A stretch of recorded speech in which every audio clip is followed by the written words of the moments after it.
ಫ್ಲೇರ್ಡ್ frock ಅಂದರೆ ಇದು of umbrella ಅಂತ ಕರಿತೀವಿ. ಈ ಫ್ರಾಕಿನ ಬಗ್ಗೆ ನಾನು ನಿಮಗೆ ಇವತ್ತು ಪಾಠ ಮಾಡ್ತಾ ಇದ್ದೀನಿ.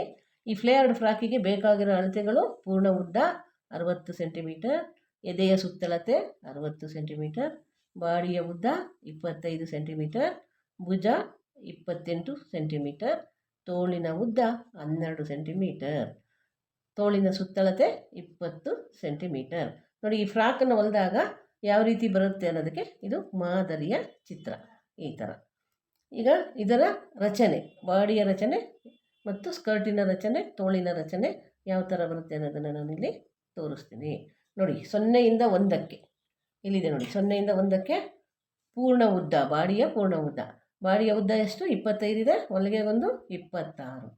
1ರಿಂದ 2ಕ್ಕೆ ನೋಡಿ 2 ಸೆಂಟಿಮೀಟರ್ ಮುಂಭಾಗದ ಸಮತೋಲನಕ್ಕೆ. 0ಇಂದ 3ಕ್ಕೆ ಎದೆಯ ಸುತ್ತಳತೆಯ 4ನೇ ಒಂದು ಭಾಗ -2 ಸೆಂಟಿಮೀಟರ್. ನೋಡಿ, ಎದೆಯ ಸುತ್ತಳತೆ ಎಷ್ಟಿದೆ? 60 ಇದೆ. 4ನೇ ಒಂದು ಭಾಗ ಎಷ್ಟು ಬರುತ್ತೆ? 15 ಬರುತ್ತೆ.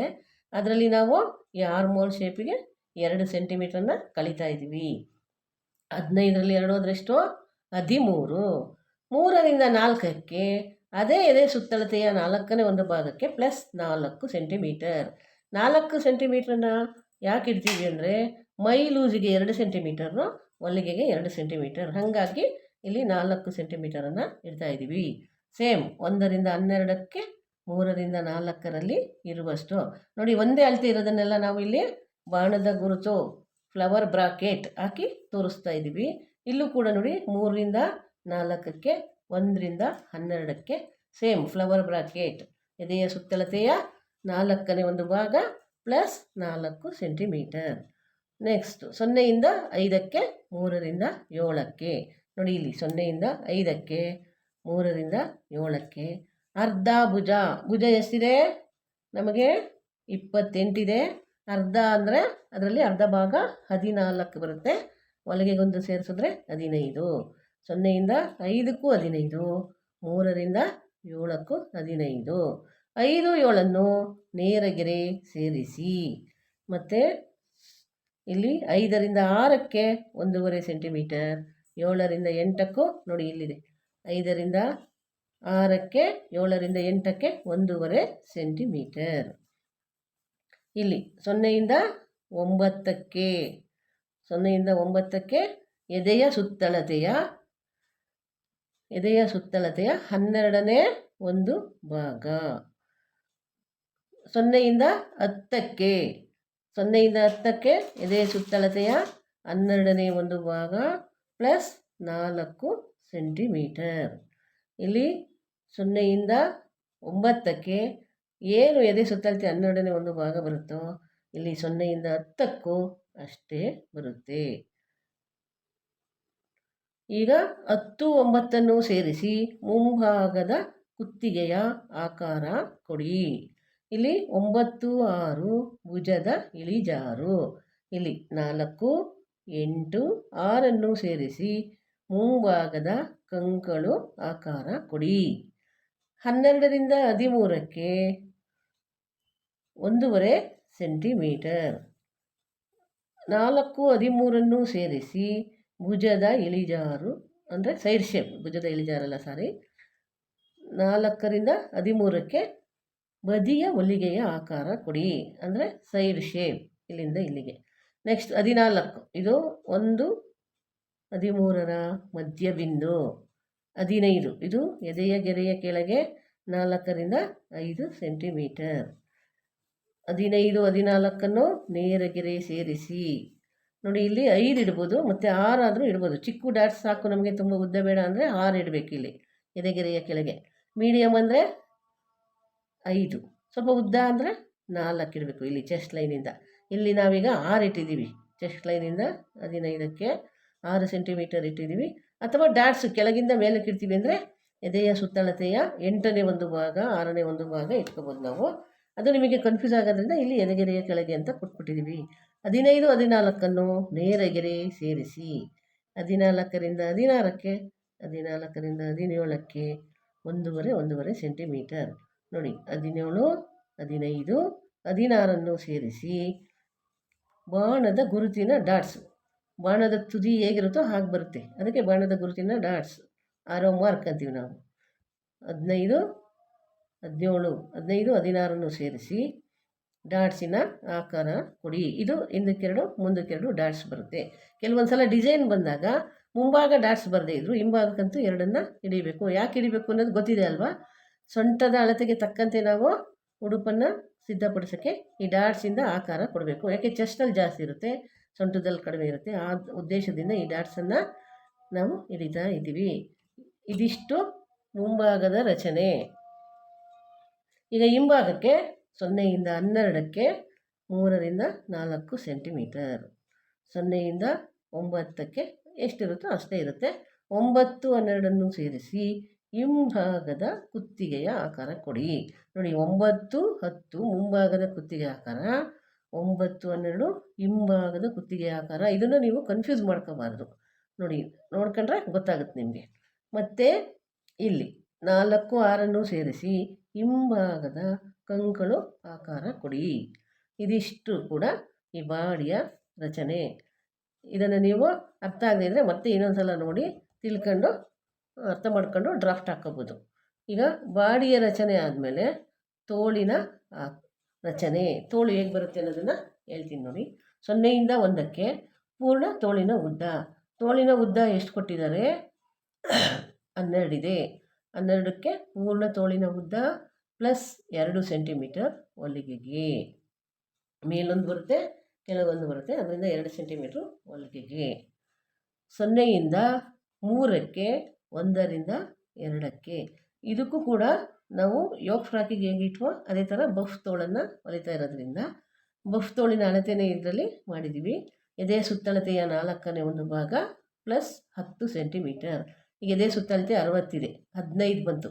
15ಗೆ 10 ಸೇರಿಸಿದ್ರೆ 25 ಆಯಿತು. ನೀವು ಜಾಸ್ತಿ ಬೇಕಂದರೆ 15 ಇಟ್ಕೋಬೋದು, 20ವರೆಗೂ ಕೂಡ ಇಟ್ಕೋಬೋದು. ನನಗೆ ತುಂಬ ಬೇಕು ನಮಗೆ ಅಂದರೆ ಮೀಡಿಯಮ್ ಸಾಕಂದರೆ 10 ಇಟ್ಕೋಬೋದು. 0ಯಿಂದ 3ಕ್ಕೆ ಎದೆ ಸುತ್ತಳತೆ 4ನೇ ಒಂದು ಭಾಗಕ್ಕೆ 10 ಸೆಂಟಿಮೀಟರ್ ಸೇರಿಸಿದ್ರೆ 25 ಆಯಿತು. 1ರಿಂದ 2ಕ್ಕೂ 25. ಇದನ್ನು ನೇರವಾಗಿ ಸೇರಿಸ್ಕೊಂಡು ಸ್ಟ್ರೈಟ್ ಗೆರೆನ ಎಳ್ಕೋಬೇಕು. ನೆಕ್ಸ್ಟು ಇಲ್ಲಿ 2ರಿಂದ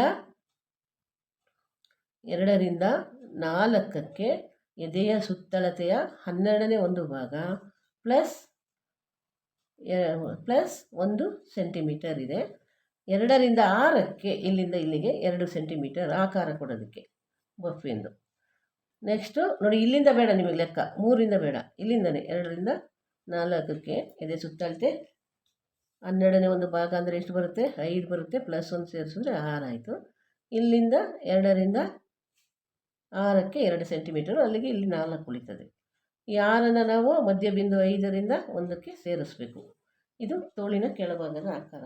ಈಗ 4, 0ಯನ್ನು ನೇರವಾಗಿ ಸೇರಿಸಿ 6 ಮಧ್ಯಬಿಂದು ಇಟ್ಟು ಮತ್ತು ಇಲ್ಲೊಂದು ಮಧ್ಯಬಿಂದುಗೆ ಮೇಲೊಂದು ಕೆಳಗೊಂದು ಸೆಂಟಿಮೀಟರ್ ಇಟ್ಟು 4, 6, 0 ಸೇರಿಸಿ ಇದು ಮುಂಭಾಗದ ತೋಳಿನ ಆಕಾರ. 4, 0 ಇದು ಹಿಂಭಾಗದ ತೋಳಿನ ಆಕಾರ. ಇದು ಸ್ಟ್ರೈಟ್ ಬರುತ್ತೆ, ಇದು ಕೆಳಭಾಗದ ತೋಳಿನ ಆಕಾರ. ಇದಿಷ್ಟು ಕೂಡ ತೋಳಿನ ರಚನೆ. ಬಾಡಿಯ ರಚನೆ ಆಯಿತು, ಈಗ ತೋಳಿನ ರಚನೆ ಆಯಿತು. ಈಗ ಸ್ಕರ್ಟು ನಾನು ಹೇಳಿದ್ದೀನಿ ನಿಮಗೆ, ಇದು ಆಫ್ ಅಂಬ್ರಲ್ಲಾ ಥರ ಬರುತ್ತೆ. ಫ್ಲೇರ್ಡ್ ಅಂದರೆ ಆಫ್ ಅಂಬ್ರಲ್ಲ. ಈಗ ರೆಡಿಮೇಡ್ ಫ್ರಾಕೆಲ್ಲ ನೀವು ತೊಗೋತೀರಲ್ಲ, ಅದೆಲ್ಲ ಇದೇ ಮೆಥಡಲ್ಲೇ ಇರುತ್ತೆ.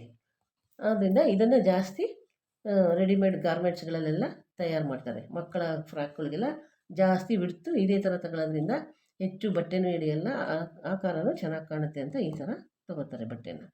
ಈಗ ಈ ಸ್ಕರ್ಟಿನ ರಚನೆ ಯಾವ ಥರ ಬರುತ್ತೆ ಅಂದರೆ, ಈಗ ಅಂಬ್ರೆಲ್ಲಾಗೆ ಹೇಗೆ ನಾವು ಫೋಲ್ಡ್ ಮಾಡ್ಕೊತೀವೋ ಅದೇ ಥರ ಮಾಡ್ಕೊಳ್ಳೋದು.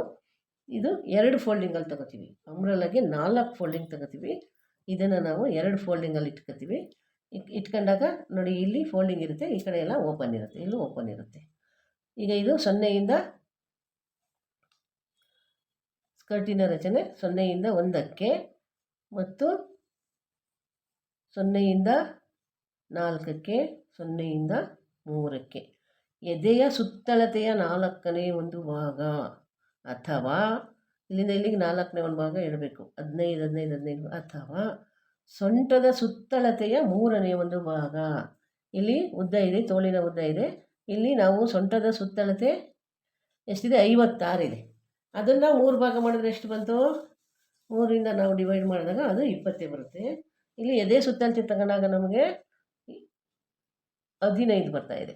ಇಲ್ಲಿ 0ಯಿಂದ 1ಕ್ಕೆ 15, 0ಯಿಂದ 4ಕ್ಕೂ 15, 0ಯಿಂದ 3ಕ್ಕೂ 15 ಇಟ್ಟು ಇದನ್ನು ಈ ಕಡೆ ವೃತ್ತಾಕಾರವಾಗಿ ಆಕಾರ ಕೊಡಬೇಕು. ಇದಾದ ಮೇಲೆ 0ಯಿಂದ 2ಕ್ಕೆ, 1ರಿಂದ 2ಕ್ಕೆ, ನೆಕ್ಸ್ಟು 4ರಿಂದ 6ಕ್ಕೆ, 3ರಿಂದ 5ಕ್ಕೆ. ಏನು ಅಳತೆ ಇದೆ? ಇದು ಫ್ಲವರ್ ಬ್ರ್ಯಾಕೆಟ್ ಹಾಕಿದ್ದೀವಿ, ಎಲ್ಲ ಒಂದೇ ಅಳತೆ ಬಂದಿರೋದ್ರಿಂದ. ಪೂರ್ಣ ಉದ್ದ ಎಷ್ಟಿದೆ? 60 ಇದೆ. ಅದರಲ್ಲಿ ನಾವು ಬಾಡಿಯ ಉದ್ದನ ಕಳಿಬೇಕು. ಮೈನಸ್ ಅಂದರೆ ಕಳಿಬೇಕು. ಮೈನಸ್ ಬಾಡಿಯ ಉದ್ದ ಪ್ಲಸ್ 3 ಸೆಂಟಿಮೀಟರ್. ಯಾಕೆಂದರೆ 1 ಸೆಂಟಿಮೀಟರ್ ಹೊಲಿಗೆಗೆ 2 ಸೆಂಟಿಮೀಟರ್ ಎಡ್ಜ್ ಫೋಲ್ಡಿಂಗ್ ಬಾಟಮ್ ಮಾಡಿಸಿ ಹೊಲಿಯೋದಕ್ಕೆ 3 ಸೆಂಟಿಮೀಟರ್ ನಾವು ಎಕ್ಸ್ಟ್ರಾ ಇಟ್ಕೋಬೇಕು. ಅಲ್ಲಿಗೆ 60ರಲ್ಲಿ 25 ಕಳೆದ್ರೆ ನಮಗೆ ಎಷ್ಟು ಉಳಿತದೆ? 35 ಬರುತ್ತೆ. 35ಕ್ಕೆ 3 ಸೇರಿಸಿದ್ರೆ 38 ಬರುತ್ತೆ. 1ರಿಂದ 2ಕ್ಕೂ 38, 4ರಿಂದ 6ಕ್ಕೂ 38. ಇಲ್ಲಿಗೆ ತಗೋಬಾರ್ದು, ನಾವು ಇಲ್ಲಿಗೆ ತಗೋಬೇಕು. 4ರಿಂದ 6ಕ್ಕೂ 38, 3ರಿಂದ 5ಕ್ಕೂ 38. ಇದನ್ನು ವೃತ್ತಾಕಾರವಾಗಿ ಆಕಾರ ಕೊಡಬೇಕು. ಇದನ್ನು ಹಾಫ್ ಅಂಬ್ರೆಲಾ ಫ್ರಾಕ್ ಅಂತ ಕರೀತಾರೆ. ಇದು ಸ್ಕರ್ಟಿನ ರಚನೆ. ಇದಾದ ನಂತರ ಡಬ್ಬಲ್ ಪಟ್ಟಿ, ಸಿಂಗಲ್ ಪಟ್ಟಿ. ನೋಡಿ, ಬಾಡಿಯ ಉದ್ದ ಎಷ್ಟಿದೆಯೋ ಅಷ್ಟೇ ಬರುತ್ತೆ ಎರಡಕ್ಕೂ, ಅಗಲ ಮಾತ್ರ ವ್ಯತ್ಯಾಸ ಬರುತ್ತೆ. ಈಗ ನೋಡಿ, ಸಿಂಗಲ್ ಪಟ್ಟಿ 0ಯಿಂದ 1ಕ್ಕೆ, 3ರಿಂದ 2ಕ್ಕೆ ಬಾಡಿಯ ಉದ್ದ ಎಷ್ಟಿದೆ ಅಷ್ಟೇ ಇಡಬೇಕು. ಅಂದರೆ 25 ಇಡಬೇಕು. 0ಯಿಂದ 3ಕ್ಕೆ, 1ರಿಂದ 2ಕ್ಕೆ 4 ಸೆಂಟಿಮೀಟರ್ ವಿಡ್ತ್ ಅಗಲ. ಇದು ಸಿಂಗಲ್ ಪಟ್ಟಿ, ಒಂದೇ ಕಡೆಗೆ ಫುಲ್ಲು ಒಳಗಡೆಗೆ ನಾವು ಮಡಿಸ್ಕೊಳ್ತೀವಿ.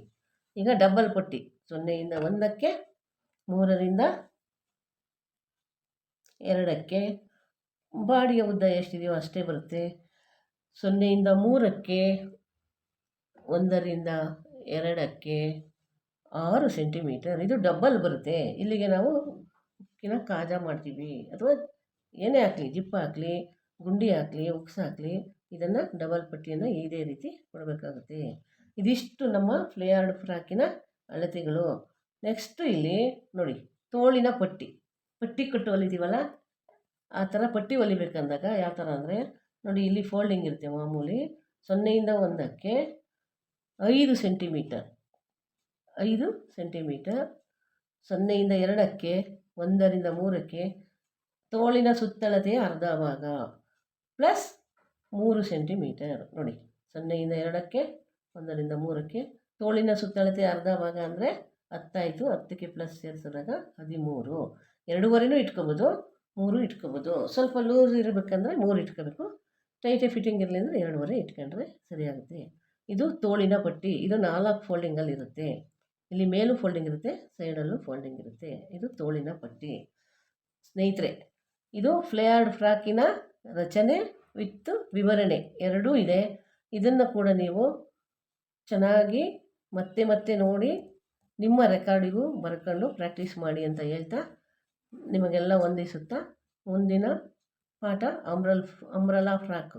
ಅದಾದ ನಂತರ ನಾವು ಬಟ್ಟೆಯನ್ನು ಯಾವ ರೀತಿ ಕಟ್ ಮಾಡಿ ಹೊಲಿಬೇಕು ಅನ್ನೋದನ್ನು ಮೊದಲಿಂದ ಇಷ್ಟು ಪಾಠ ಮಾಡಿದ್ದೀನಲ್ಲ, ಅಷ್ಟು ಪಾಠದ್ದು ಒಂದೊಂದನ್ನು ಪೂರ್ಣವಾಗಿ ನಿಮಗೆ ಪೇಪರ್ ಮಾದರಿ ತೋರಿಸಿದ್ದೀನಿ. ಇವನ್ನು ಪೇಪರ್ ಮಾದರಿ ತೋರಿಸಿ ಆದ ನಂತರ ಬಟ್ಟೆಯಲ್ಲಿ ಯಾವ ರೀತಿ ಡ್ರಾಫ್ಟ್ ಹಾಕಬೇಕು, ಯಾವ ರೀತಿ ಕತ್ತರಿಸಬೇಕು, ಯಾವ ರೀತಿ ಹೊಲಿದು ಫಿನಿಶ್ ಮಾಡಬೇಕು ಅನ್ನೋದನ್ನು ಹೇಳ್ಕೊಡ್ತೀನಿ. ನಿಮ್ಗೆ ಇಷ್ಟ ಆಗಿದೆ ಅಂತ ತಿಳ್ಕೊಂಡಿದ್ದೀನಿ. ನೀವು ಈ ವಿಡಿಯೋನ ಲೈಕ್ ಮಾಡಿ, ಶೇರ್ ಮಾಡಿ, ಸಬ್ಸ್ಕ್ರೈಬ್ ಮಾಡಿ, ಆಲ್ ಅನ್ನೋ ಬಟನ್ ಒತ್ತಿದ್ರೆ ಎಲ್ಲ ನಾವು ಮಾಡೋ ಎಲ್ಲ ಒಂದು ಆ್ಯಕ್ಟಿವಿಟೀಸು ಕೂಡ ನಿಮಗೆ ಮೊದಲು ಬಂದು ತಲುಪುತ್ತೆ ಅಂತ ಹೇಳ್ತಾ ವಂದಿಸುತ್ತಾ ಮುಂದಿನ ಪಾಠದಲ್ಲಿ ನಿಮ್ಮ ಭೇಟಿ.